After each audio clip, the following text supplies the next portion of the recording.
Imaginez si vous arrivez à transformer 1 euro en 1235 euros au bout de 5 ans. Quel doux rêve! C'est pourtant la réalité et c'est à votre portée. Vous avez juste à ouvrir un PEA et à commencer à étudier les sociétés susceptibles de générer de la croissance et y investir. Aujourd'hui, j'ai décidé de partager avec vous l'une des sociétés que je possède personnellement dans mon portefeuille boursier PEA, pourquoi j'investis dans cette small cap et mon analyse fondamentale pour cette société. Cette société est française, comme quoi la croissance ne vient pas que de l'étranger. La société en question est donc éligible au PEA et comme il s'agit d'une small cap, elle est même éligible au PEA PME. Je vous rappelle que le PEA PME est accessible à toute personne domiciliée en France et qu'il est destiné à investir dans des small caps et des mid caps. Son atout majeur est la fiscalité comme le PEA, mais son plafond de 225 000 euros contre 150 000 euros pour le PEA. Revenons au sujet de cette vidéo. Donc en misant 1000 euros en 2016 sur cette société, vous serez aujourd'hui millionnaire. Vous auriez aujourd'hui donc un capital d'1 235 000 euros exactement. J'imagine que pour vous c'est motivant, non ? Je veux bien le croire, même si le but pour nous ne se résume pas à accumuler tant d'argent, mais d'être libre financièrement et profiter de notre temps comme on l'entend. D'ailleurs, bienvenue avec nous, le couple investi. Nous sommes un couple frugal et sur cette chaîne, on parle de frugalisme, d'épargne et d'investissement dans le but de devenir libre financièrement. Comme d'habitude, n'hésitez pas à liker la vidéo si le contenu vous plaît. Abonnez-vous à la chaîne pour plus de contenu et pour nous accompagner dans cette aventure. J'ai remarqué que la plupart de nos spectateurs ne sont pas abonnés à la chaîne, donc n'hésitez pas à le faire s'il vous plaît parce que cela nous aide à la développer ainsi qu'à développer notre communauté d'investisseurs particuliers. Comme d'habitude, vos retours et vos commentaires sont les bienvenus et on passera à la suite après le jingle.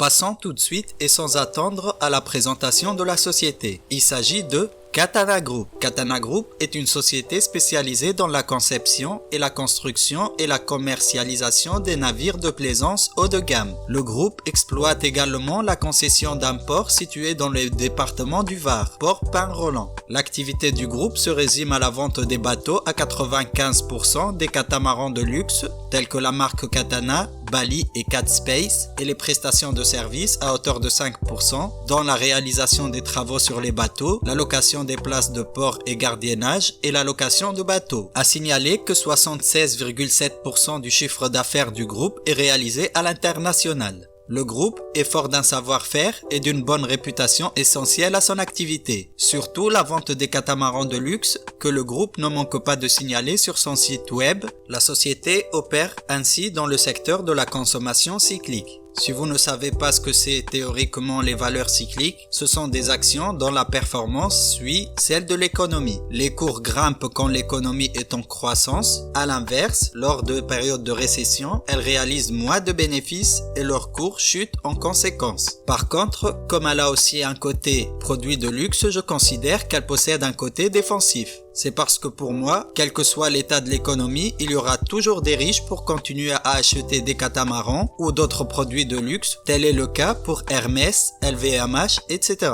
Sur un an, le cours boursier de la société a grimpé de plus de 128%. Jetons donc un coup d'œil sur les fondamentaux de l'entreprise. Pour analyser les fondamentaux de cette entreprise, je vais vous présenter le tableur Google Sheet que j'ai développé pour analyser les sociétés avant d'investir. D'ailleurs, je profite pour vous signaler que je présente mon portefeuille dans la série vidéo mensuelle que vous pouvez visualiser en cliquant sur le lien qui s'affichera. N'hésitez pas à vous abonner et activer la cloche pour ne pas rater l'évolution du portefeuille. En analysant les sociétés, une fois que j'ai analysé l'activité de la société, c'est-à-dire le secteur, la diversification, l'avantage concurrentiel, etc., ce que j'aime bien faire, c'est jeter un coup d'œil sur l'actionnariat pour voir si l'action en question intéresse les grands investisseurs et les grands portefeuilles ou pas. Une société délaissée par les grands fonds d'investissement laisse planer le doute, le contraire est plutôt bon signe. Il va de même pour l'autodétention et la partie flottante des actions. Si le gérant possède une part importante des actions, cela veut dire que théoriquement, il est confiant dans l'activité de la société, qui sait dans quelle direction il va amener la société, et surtout qu'il a intérêt à ce que la société se comporte bien. En ce qui concerne Katana Group, l'actionnaire principal n'est personne d'autre qu'Olivier Ponsin, le fondateur et directeur du groupe. Il détient environ 28,8% des actions du groupe. D'autres grands fonds d'investissement sont aussi en course tels que Moneta Asset Management qui détient 6,29%, Indépendance et Expansion qui détient 5,03%, Tocqueville Finance SA détenu par la Banque Postale et qui détient 3,08%, Ostrom Asset Management filiale de Natixis qui détient 2,55%, AXA Investment Managers 2,18% et Amundi Asset Management 1,49%, etc. On remarque qu'au niveau des investisseurs, la société n'intéresse pas encore les grands fonds d'investissement internationaux, mais qu'elle a derrière elle quand même des fonds d'investissement solides. En ce qui concerne le bilan de la société, voici mon analyse. Juste une précision, les données sont en millions d'euros. Et si ça peut vous être utile, j'ai récolté les données sur le site Morningstar anglais Finance. Je ne détaillerai pas les ratios boursiers que j'utilise dans cette vidéo, mais je ferai très prochainement une vidéo à ce sujet et je joindrai le lien à celle-ci. Avant de commencer l'analyse, je tiens à préciser que l'activité de la société a été impactée par la crise du Covid-19 comme la majorité des sociétés et que cela a influé ses résultats de 2020. Le chiffre d'affaires de Katana Group est en hausse constante, à part en 2016 et en moyenne sur 6 ans, cette hausse est de 18,86%. Le résultat brut de la société est en hausse constante et la marge brute a augmenté en moyenne de 25,96% durant 6 ans. Je considère la marge brute confortable au-delà de 40%. Le résultat d'exploitation augmente aussi avec une moyenne de 2,16, toujours sur 6 ans.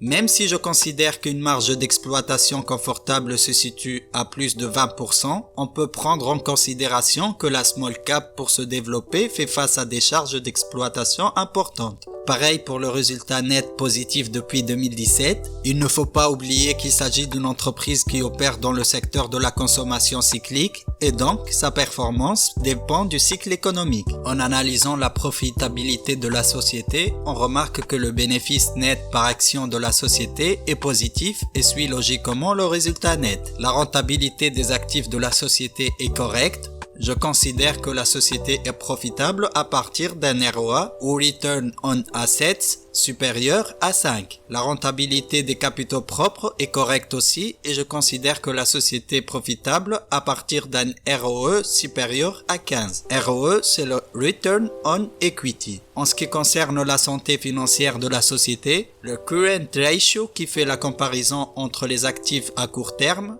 d'une entreprise et ses passifs à court terme est supérieur dans sa moyenne de 6 ans à 1,5 qui est la norme que j'utilise. Le Quick Ratio qui désigne la capacité d'une société à utiliser sa trésorerie pour payer ses dettes courantes handicape un peu la société parce que la moyenne se situe au-dessous de 1.